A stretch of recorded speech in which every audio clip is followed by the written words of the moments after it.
हरपाल देव की महागाथा। अनकही कहानी राजस्थान की भूमि हमेशा से वीरता, त्याग और चमत्कारों की कहानियों से समृद्ध रही है।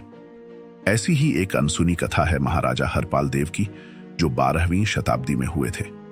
यह केवल एक राजा की कहानी नहीं है, बल्कि महादेव के 21वें अवतार के रूप में माने जाने वाले एक चमत्कारी व्यक्ति की गाथा है। कीर्तिगढ़ का संकट कीर्तिगढ़ पर महाराजा केसरदेव मकवान का शासन था। वे महादेव के परम भक्त थे। उनकी आराधना से प्रसन्न होकर स्वयं महादेव ने उनके पुत्र के रूप में जन्म लिया, जिनका नाम हरपाल देव। लेकिन जल्द ही कीर्तिगढ़ पर संकट के बादल मंडराने लगे। सिंध के सम्राट हम्मीर सुमरा ने विशाल सेना के साथ आक्रमण कर दिया। राजा केसरदेव ने वीरता से युद्ध किया, लेकिन सैनिकों की कमी के कारण उन्हें पराजय का सामना करना पड़ा। युद्ध भूमि में वीरगति प्राप्त करने से पहले उन्होंने अपने पुत्र हरपाल देव को सुरक्षित जंगल में पहुंचा दिया। जंगल में जीवन और अद्भुत प्रशिक्षण। जंगल में रहते हुए बालक हरपाल देव ने पशु पक्षियों से मित्रता कर ली। एक दिन वे जंगल में भ्रमण करते हुए ऋषि मुनियों की एक सभा में पहुंचे। वहां महामुनि ने उन्हें देखा और उनकी विलक्षण प्रतिभा को पहचान लिया।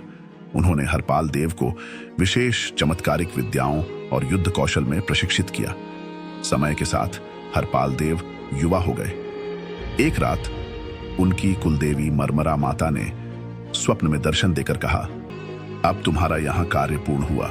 गुजरात जाओ, वहां तुम्हारे लिए राजयोग लिखा है। गुजरात की यात्रा और बाबरा भूत से सामना हरपाल देव ने अपने 100 सैनिकों के साथ गुजरात के पाटन की ओर प्रस्थान किया। वहां उनकी मुलाकात राजा कर्णदेव वाघेला से हुई। कर्णदेव ने उन्हें अपने महल में ठहराया। इसी दौरान हरपाल देव ने सुना कि एक मायावी राक्षस बाबरा भूत, जो श्मशान में रहता है, नगरवासियों से समय समय पर मानव बलि मांगता है। इस बार बलि एक ब्राह्मणी के इकलौते पुत्र की होनी थी। यह सुनकर हरपाल देव ने स्वयं बाबरा भूत से लड़ने का निर्णय लिया। श्मशान में भीषण युद्ध श्मशान में पहुंचकर हरपाल देव ने बाबरा भूत को चुनौती दी। राक्षस ने अपना मायावी जाल फैलाया, लेकिन हरपाल देव ने अपनी दिव्य शक्तियों और कुलदेवी के आशीर्वाद से उसे परास्त कर दिया। युद्ध के दौरान माता मरमरा ने हरपाल देव की परीक्षा ली। उन्होंने अपने शरीर के अंग और अंततः शीश तक अर्पित करने की तैयारी की। उनकी इस निष्ठा से माता प्रसन्न हुई और उन्हें पुनः जीवित कर दिया। इसके बाद हरपाल देव ने बाबरा भूत को वश में कर लिया। शक्ति देवी से विवाह और 2300 गांवों पर अधिकार। इस विजय से प्रसन्न होकर राजा कर्णदेव ने उनकी इच्छा पूछी। हरपाल देव ने शक्ति देवी, जो माता पार्वती का अंश थीं, से विवाह का प्रस्ताव रखा। कर्णदेव ने यह प्रस्ताव स्वीकार कर लिया। शक्ति देवी और बाबरा भूत की सहायता से हरपाल देव ने एक रात में 2300 गांवों पर विजय प्राप्त की। विवाह के बाद उन्होंने पाटन को अपनी राजधानी बनाया और 1800 गांवों पर शासन किया।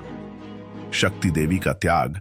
हरपाल देव और शक्ति देवी के 3 पुत्र और 1 पुत्री हुए, लेकिन एक घटना के दौरान शक्ति देवी का दिव्य स्वरूप उजागर हो गया, जिससे उन्हें वचनानुसार समाधि लेनी पड़ी। शक्ति देवी की विदाई के बाद हरपाल देव ने अपना अंतिम समय धामा गांव में बिताया।